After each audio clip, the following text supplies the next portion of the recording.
Fala pessoal, estamos de volta e hoje nós vamos falar de contagem de carboidratos, né? É o nosso tema e nosso penúltimo tema, né? Que nós temos ainda um tema bônus, mas acho que um dos temas mais importantes aí do tratamento do diabetes tipo 1. Não sei se tem alguém no grupo que não faça contagem de carboidratos ainda ou tá chegando agora, então nós vamos falar dela, que é a nossa queridinha, né? Contagem de carboidratos, eu vou explicar ela para vocês. Deixa eu abrir aqui o nosso materialzinho para eu ir acompanhando. Eu vou começar, o material está numa outra linha de raciocínio, mas eu vou falar aqui um pouco diferente do que está lá, para uma coisa complementar a outra, né? Eu começo dizendo no material que a contagem de carboidratos, ela vem trazer aí liberdade alimentar, né? E ela vem sim. Mas eu queria voltar um pouquinho e explicar a origem da contagem de carboidratos mais antiga, né? Quando a gente não tinha insulinas ultra rápidas ainda, vamos dizer uns 15, 20 anos atrás, a gente não podia escolher o que ia comer, né? Nós tínhamos uma insulina só, assim, a NPH é regular, não existiam outras opções, então a gente tinha que tomar aquela dose fixa e se alimentar de uma maneira fixa, restrita também, para que a quantidade ingerida não ultrapassasse a quantidade de insulina aplicada, né? A gente tinha uma tabelinha, não sei se vocês pegaram, espero que não. Acho que tem alguém que é mais a tempo do que eu, né? E aí a gente tinha uma tabelinha dizendo o que a gente ia comer no almoço, no café e tal. Aí tinha lá 2 torradas, 1 copo de leite, aí tinha uma maçã, sei lá o que. Tinha assim uma tabela, né, que era uma tabelinha de substituição. Nós tínhamos várias 3 a 4 opções de refeição do café da manhã numa quantidade pré-definida, no almoço a mesma coisa, uma quantidade pré-definida. Aí tinha lá, se você quiser comer macarrão, não coma o arroz. Se você quiser comer arroz e feijão, não pode comer farofa. Era assim, uma tabela fixa que a gente tinha que obedecer. Se a gente fugisse daquela tabela, comesse mais ou menos, a gente tinha o descontrole glicêmico. A verdade é que a gente tinha o descontrole glicêmico de qualquer maneira. Porque, como eu sempre disse, o diabético tipo 1 não é um robô, né? Não foi diagnosticado e passou a ser um robô. Come todo dia a mesma coisa, acorda todo dia na mesma hora, anda com a mesma quantidade de passos. Não somos robôs. Então, a gente tem, né, cada dia, dia de semana é uma coisa, dia de fim de semana é outro, tem um dia que faz mais atividade do que outras, enfim, nós não somos robôs. Mas o passado era assim. E aí, a gente tinha dose fixa também de insulina. No café vai tomar tanto de regular, no almoço toma tanto de regular. Tinha uma dosagem fixa. Não era possível mudar, só o médico podia alterar, a gente não tomava mais, menos, enfim. Era tudo muito assim. E a gente tem a herança disso até hoje, né? Quando a gente fala que o diabético pode comer o que quiser, que o filho come o que quer, que pode comer, ninguém acredita, porque ainda tem esse pensamento do século passado, né? Do século passado, que tinha essa restrição toda, não podia comer, se comesse era descontrole, enfim. Era assim, né? Aí surgiu a primeira contagem de carboidratos, né? Que é o que alguns nutricionistas acham que é essa contagem que a gente, que é tipo 1, faz. E não é, né? Existem 2 tipos. A contagem de carboidratos por substituição, por porções, que é exatamente isso aqui de antigamente, do século passado, mas com outro formato, né? E tem a contagem de carboidratos por gramas, que é a que a gente vai falar por último, que é o que o tipo 1 é a melhor opção, né? Para o tipo 1 é a mais certinha. Como é que é a substituição? É também uma tabelinha, a pessoa também vai ter uma dosagem fixa de insulina, e aí ela tem uma tabela, por exemplo, ela pode comer no almoço, ao invés de vir os alimentos, como era antigamente, eles determinam uma quantidade em gramas. Então, por exemplo, como antigamente não tinha os gramas, tinha só 2 torradas e o leite. Agora, as novas tabelinhas, né, dessa contagem por substituição, ela vai vir assim, café da manhã, 45 gramas de carboidrato. Ou, aí no almoço, 60 gramas de carboidrato. E aí a pessoa pega os alimentos que ela vai comer, pesa, né, e calcula para que chegue exatamente nessa quantidade de carboidratos. Nem mais, nem menos. E aí ela tem uma dosagem fixa de insulina também. Se ela comer mais do que isso, vai descontrolar. Se comer menos, vai também. Porque a quantidade de insulina já está fixa para essa quantidade exata aqui de alimentos. Esse tipo de alimentação, de contagem de carboidratos, eu coloco entre aspas, né, porque para mim não é a real. Essa contagem de carboidratos também é muito utilizada para diabéticos tipo 2, né, para que a pessoa tenha uma certa liberdade alimentar, mas que fique ali naquele limite, né, de alimento, para que não continue ganhando peso, que é o problema do DM2. Essa é a contagem por substituição. E eu já entrei em alguns debates, né, com alguns nutricionistas que não são especializados em tipo 1, porque eles aprendem que essa é a contagem de carboidrato, né? Eu estou cursando nutrição, vocês sabem disso, e na faculdade a gente não tem uma matéria sobre diabetes tipo 1, nem tem uma matéria específica sobre diabetes. Então eu não culpo, né, o profissional nutricionista que sai da faculdade sem conhecer esse outro lado que a gente conhece. Porque a contagem de carboidrato por gramas, que é o que eu vou falar mais na frente, que é o que a gente faz, ela não é prescrita pelo nutricionista, porque ele é um tratamento insulínico e só quem pode prescrever as doses de insulina é o endócrino. Então tem até uma rixa aí, quem é que pode prescrever e quem é que não pode. Então vamos lá. A contagem por substituição, ela pode ser feita, vamos dizer, com diabetes tipo 2, pode ser feita pelo nutricionista, porque ela é só um plano alimentar, né? Não envolve o medicamento aqui. A pessoa vai ter lá de manhã, né? O nutricionista vai fazer a consulta, vai ver a necessidade do corpo daquele indivíduo e vai passar para ele quanto que ele deve comer em cada horário. E aí, né? Digamos que ele já toma a medicação prescrita, o nutricionista não vai se envolver nisso, vai fazer só a alimentação. No diabético tipo 1, ele já não vai poder fazer isso sozinho, né? Ele vai ter que ter acompanhamento do endócrino, porque o endócrino vai passar a dose, mesmo que seja fixa, a dose da insulina, e aí o nutricionista vai passar aí essas substituições, né? Esse plano alimentar. No diabetes tipo 1, na contagem real, que eu chamo, né? Até tá aqui entre aspas, porque esse termo não existe. Foi o termo que eu, Raíssa Hille, inventei para diferenciar uma contagem da outra. Não é essa contagem aqui que a gente faz. E por que eu estou focando nisso? Sempre que eu pergunto... Olha, vocês sabem, né? Atualmente eu estou com um grupo aí, né, aberto com 350 pessoas mais ou menos no WhatsApp.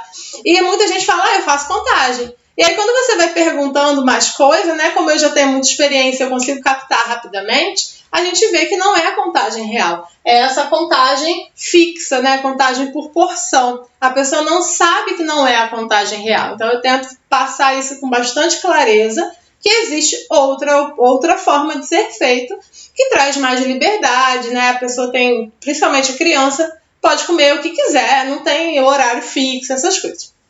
Então, só queria explicar para vocês isso. A contagem por substituições existe, ela está nos manuais de nutrição, até no manual da SBD ela está, mas ela não é essa contagem que é a melhor opção para o diabetes tipo 1.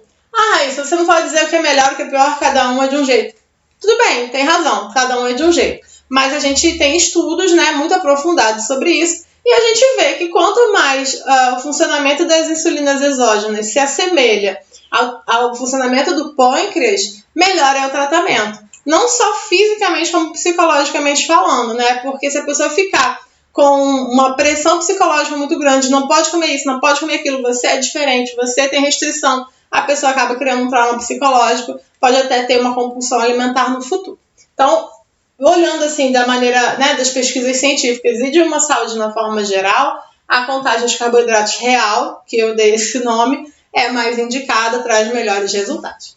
Então é isso, a substituição são doses fixas de insulina, quantidades fixas de carboidrato, uma tabelinha, menos liberdade alimentar, né? Tanto de tipo de alimento quanto de quantidade, né? A pessoa almoçou 60 gramas, quer comer sobremesa, não vai poder. Vai ter que calcular menos almoço para poder incluir a sobremesa ali. E aí agora nós vamos falar da contagem real, né? Que não é que a outra não seja real, mas eu prefiro chamar assim. A contagem de carboidratos real, que é essa que eu faço, que a gente faz no tipo contagem real. Não existe esse nome, tá, gente? Só inventei aqui para ilustrar. Na contagem de carboidratos real, foi muito interessante porque eu vi umas pessoas falando sobre o novo manual, né, do autocuidado do diabético tipo 1, que foi enviado esse ano pela Associação Americana de Diabetes, a American Diabetes Association, que é a maior autoridade, né, mundial do diabetes aí com maiores pesquisas, enfim, eu fui ler o manual do autocuidado e o manual explicou exatamente isso. Que no passado, né, nós não tínhamos muita opção de insulina, não tínhamos muito conhecimento, então a gente tinha que adequar o que a gente comia àquela quantidade de insulina fixa. E que isso mudou, e que hoje a visão é que a gente adeque sempre a insulina àquilo que a gente está comendo, né? Ao contrário, não vou comer menos porque eu tomo pouco insulina, não, eu vou tomar menos insulina porque eu comi menos. É ao contrário. É óbvio que isso vem regado de muita educação alimentar, né? Eu nem chamo de reeducação, porque a gente não tem uma primeira educação, a gente come de qualquer jeito, né? Aí a gente tem que se educar de maneira alimentar para também não sair comendo tudo, não continuar comendo tudo, de tudo, muita quantidade, muito açúcar, porque vai fazer mal para o organismo em geral. Mas aí o que a Associação Americana do Diabetes disse esse ano?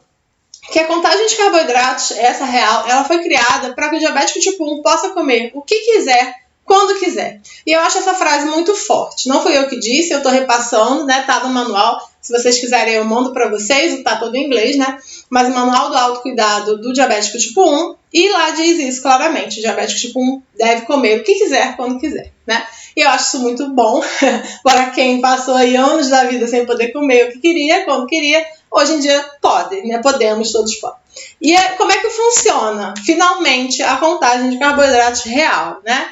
Primeiro, eu botei aqui quem é que pode prescrever. Como eu falei, a contagem por substituição, se não tiver interação de insulina, pode ser feita pelo nutricionista. Mas essa, só o endócrino pode prescrever. Ah, Raíssa, quantas vezes eu ouvi isso? Ah, Raíssa, mas sabe o que acontece? O meu endócrino falou para eu ir para o nutricionista primeiro.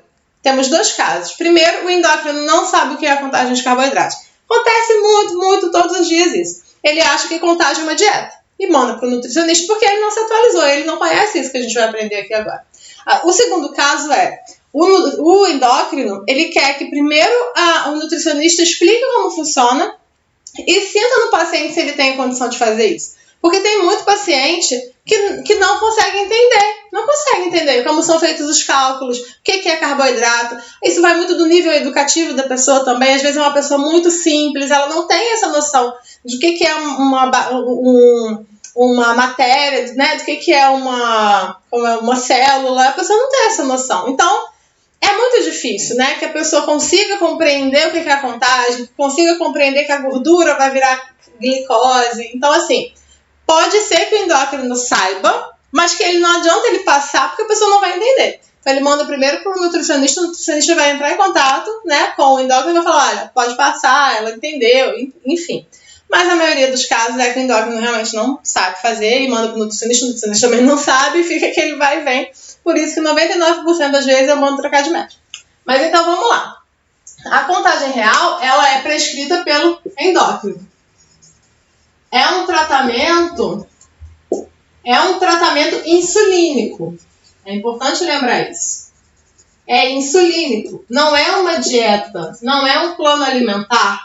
É um tratamento insulínico. Da mesma maneira que a gente não vai na farmácia e fala, oi querido, bom dia, eu queria comprar um antibiótico aqui, vou escolher. Não é assim, né? O médico que vai ver o que você precisa, que vai receitar o antibiótico, o horário que vai tomar, os miligramas, é uma receita médica a contagem, é uma prescrição médica, que vai ser alterada também com o tempo, mas a gente vai ver isso mais pra frente. Então, a contagem de carboidratos é prescrita pelo endócrino, é um tratamento insulínico e normalmente é feito com duas insulinas. A insulina basal, que vocês já estão carecas de saber o que é e quais são, né? De ação lenta ou ultra lenta e uma ultra rápida. Qualquer marca. Por que usa ultra rápida, Raíssa? Porque a ultra rápida é a insulina que temos hoje que mais se assemelha à insulina produzida no pâncreas, né? A velocidade dela é a mais parecida aí com a do pâncreas, né? Consegue cobrir a refeição no mesmo horário, enfim. Como é que funciona? Deixa eu estar seguindo o material aqui, vamos lá.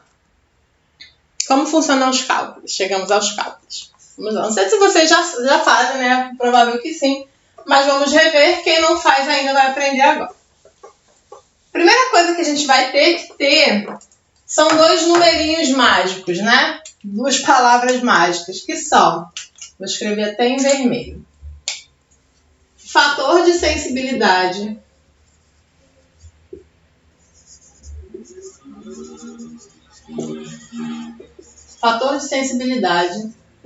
e razão de correção. Alguns médicos chamam de outros nomes, mas o nome normal são esses. O que é isso, Raíssa Ribe? O que é isso? Fator de sensibilidade é o seguinte: a quantidade de insulina que a gente toma, ela vai levar a uma quantidade de glicose para dentro das células, né? Então, esse número, ele significa quanto de glicose que vai ser retirado da célula como uma unidade de insulina. Então, digamos, vamos até fazer um parênteses aqui, né? Parênteses.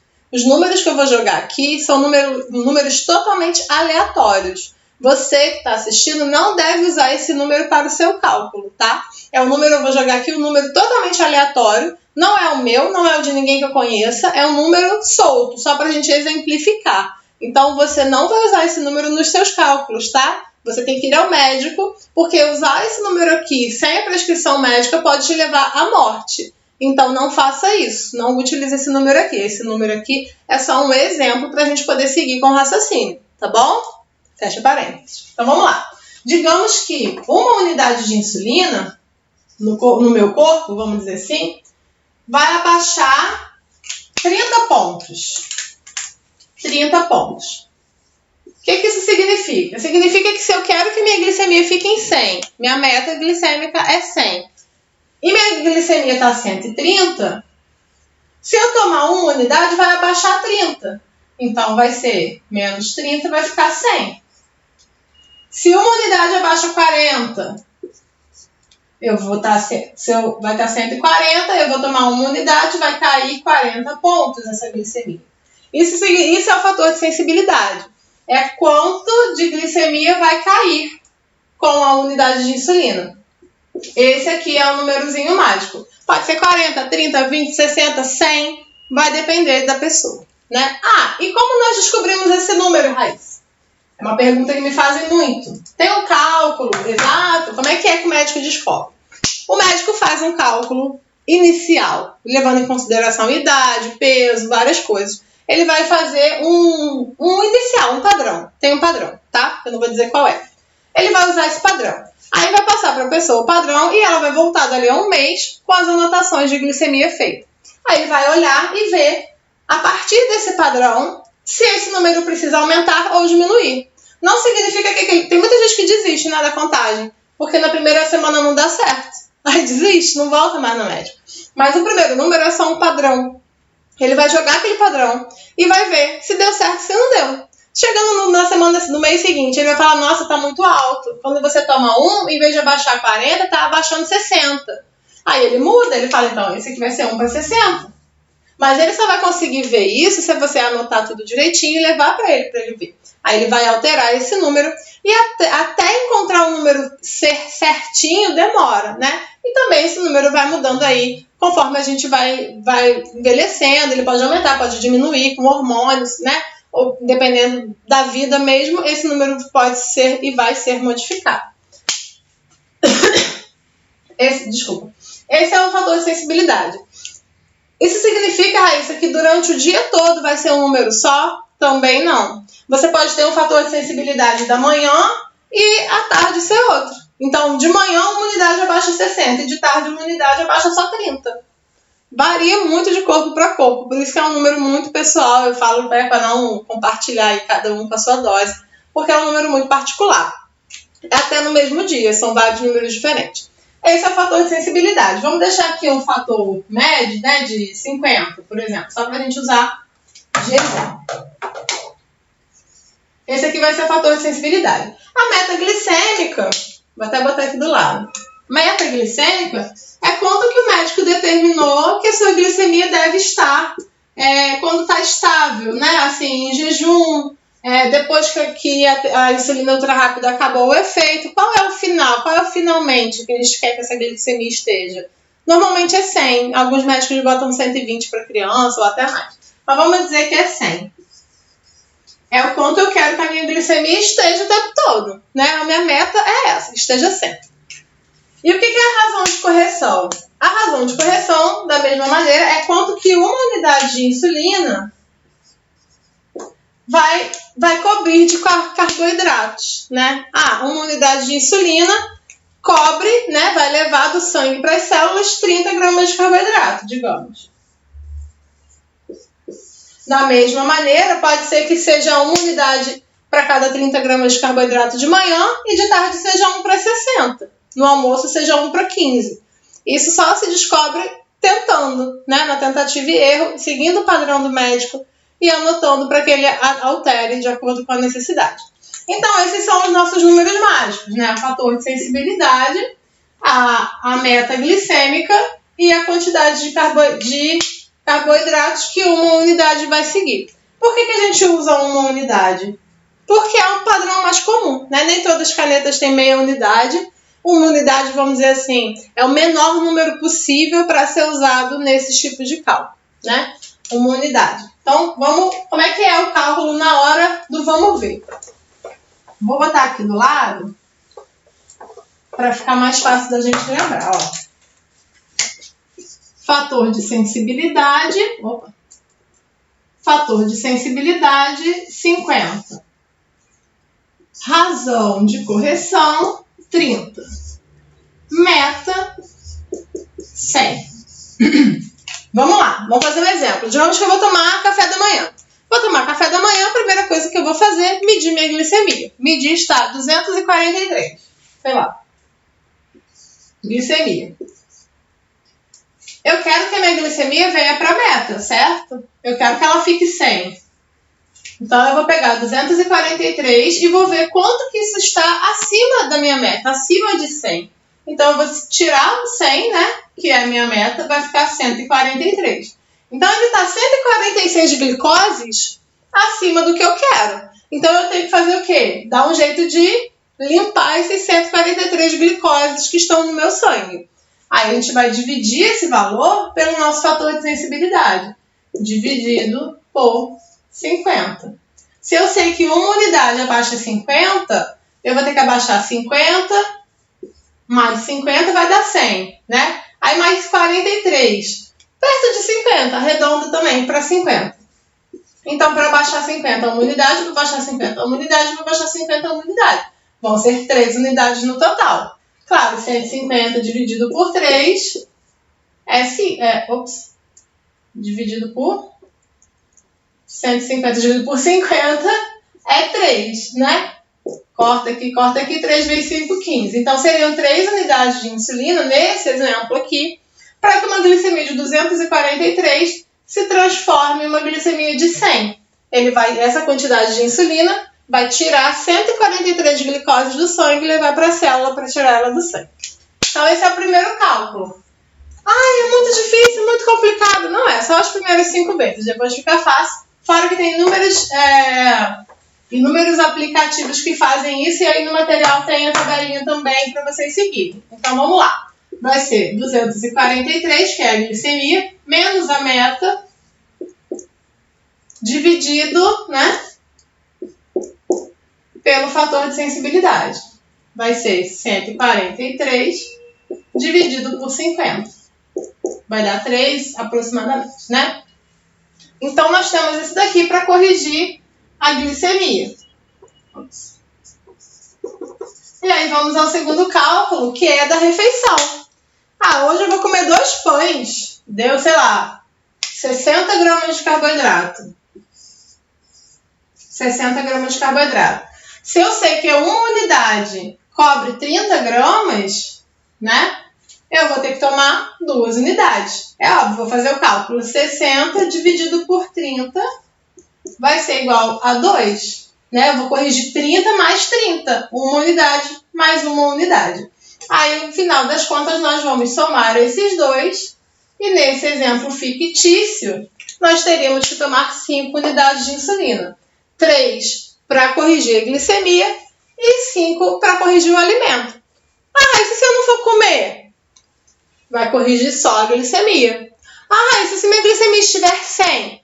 Vai corrigir só o alimento. Mas é importante corrigir, a não ser que não vá nem comer, nem corrigir a glicemia. Mediu, não vai comer, não tá alta, não faz nada, né? Mas se, não vou comer, tá, né?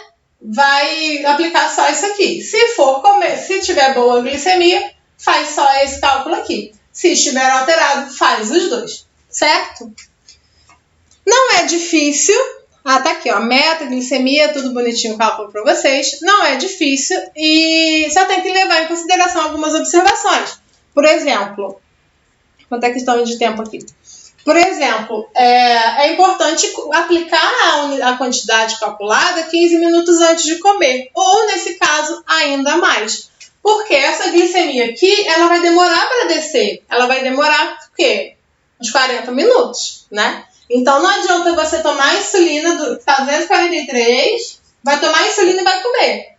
Essa glicemia vai para 350 e depois ela vai abaixar. E esse pico aqui não é bom, esse aqui já não é bom, né? Aí esse aqui, nossa, que 5 bonito. Esse aqui é pior ainda. Então, você toma a insulina, não come, não faz nada. E espera que ela vai começar a descer. Aí, ali uns 30 minutos depois, 40, come. Aí ela vai ter um pequeno subidinho do alimento e vai continuar baixinha. Não vai ficar um pico muito alto, não vai ser uma glicemia muito alta, né? É óbvio que estando 100, você vai esperar só 15 minutos. O aplicativo que eu mais indico, que eu até mandei aí no grupo, né, esses dias, que faz tudo isso aqui sozinho, é o Diabetes M. Eu aconselho que todo mundo baixe, ele é gratuito. Diabetes M. Por que eu indico ele? Eu tenho parceria, eu ganho dinheiro? Não, é porque ele é bom mesmo. Ele é bom, eu usei durante muito tempo, eu não uso mais porque a bomba faz todos esses cálculos também sozinha. Mas para quem não tem bomba, o Diabetes M é uma ótima opção. Ele calcula quanto de insulina vai tomar, de acordo com o que você coloca lá, de glicemia e tudo mais. E ele calcula também a insulina ativa. O que é insulina ativa? Digamos que a insulina dure 3 horas, né? A ultra rápida em média 3 horas. Quando você aplica ela aqui, digamos que eu corrigi minha glicemia, estava 300. Aí eu corrigi. Aí essa insulina vai agir, vai ter um pico e vai acabar. Ah, mas quando chegou aqui, eu decidi lanchar. E aí eu medi, estava 250. Aí eu vou corrigir de novo os 250? Não pode, porque ainda tem insulina agindo para baixar essa glicemia aqui. Se eu corrigir os 250 inteiros, eu vou ter uma hipo. Porque eu já corrigi essa glicemia, que era essa aqui que está descendo. Eu já corrigi. Se eu corrigir de novo, eu vou dobrar a quantidade de insulina, vai dar uma hipo. Então, nesse caso, o diabetes M ele vai descontar essa insulina aqui do cálculo. Então, digamos que tenha dado aqui 4 unidades. Ele vai descontar essa daqui. Vai tirar, olha, ainda tem uma unidade ativa. Aí ele vai descontar e vai falar, aplique só 3 unidades. E isso ajuda muito, parece que não, mas isso ajuda muito o controle, porque muitas vezes tanto a gente aplica dobrado, quanto a gente deixa de aplicar. Porque aqui se você não for comer, já passou 2 horas, ainda está 250, tem que corrigir de novo. Pode corrigir de novo, só que não vai corrigir a quantidade total, porque ainda tem insulina ativa. Então ele corrige tanto para evitar uma hipo, quanto para corrigir uma hiper, sem que você faça sobreposição de insulina. Ele faz essas duas coisas, esse cálculo de insulina ativa, esse desconto da insulina ativa, e também fala quanto tempo você precisa esperar para comer, de acordo com quanto estiver a glicemia. Da mesma maneira, se estiver com hipo, ele fala quantos gramas de carboidrato exatamente tem que ingerir para corrigir aquela hipo. E é isso, né? Eu não tenho muito mais o que falar sobre a contagem. A gordura não existe ainda, né? Eu prefiro não falar exatamente da correção da gordura, porque não existe ainda um estudo específico sobre isso. Não existe uma conclusão correta de qual é o melhor jeito, ou qual é o jeito certo de corrigir a gordura. Não se sabe ao certo quanto que de calorias que se transformam em glicose, né? Existe uma estimativa. E aí é uma coisa a se conversar com o endócrino, né? Normalmente eu corrijo, eu aumento 30% da quantidade de carboidrato. Vou comer uma pizza, por exemplo, que tem queijo, tem gordura, digamos que a fatia tenha 30 gramas de carboidrato simples. Eu aumento 30%, que seria o quê? 3 vezes 3, 9 gramas. Então, ao invés de corrigir 30, eu corrigiria 39 gramas. Mas só que esses 9 eu iria corrigir 1 hora depois, ou 2 horas depois, ou até mais, né? que vai ser quando essa gordura vai estar chegando no intestino para começar a ser transformada em glicose. Se corrigir tudo de uma vez, vai dar hipo, porque aquela gordura ainda não virou glicose. Então tem que esperar um pouco, corrigir 2 horas depois. Às vezes tem que corrigir mais vezes, às vezes é mais de 30%. Então não existe ainda um consenso, eu prefiro não dizer o número exato, porque não existe. É uma tentativa e erro, e eu apoio que vocês tentem aí, junto com o médico de vocês, e errem para aprender como corrigir os alimentos aí que tem gordura. E é isso, gente. Se tiverem dúvida, deixa aí. O próximo vídeo vai ser sobre as dicas jurídicas que estão aí no material e vai ser um vídeo fechado só para isso, tá bom? Então tá bom, a gente se vê no próximo. Beijo, beijo.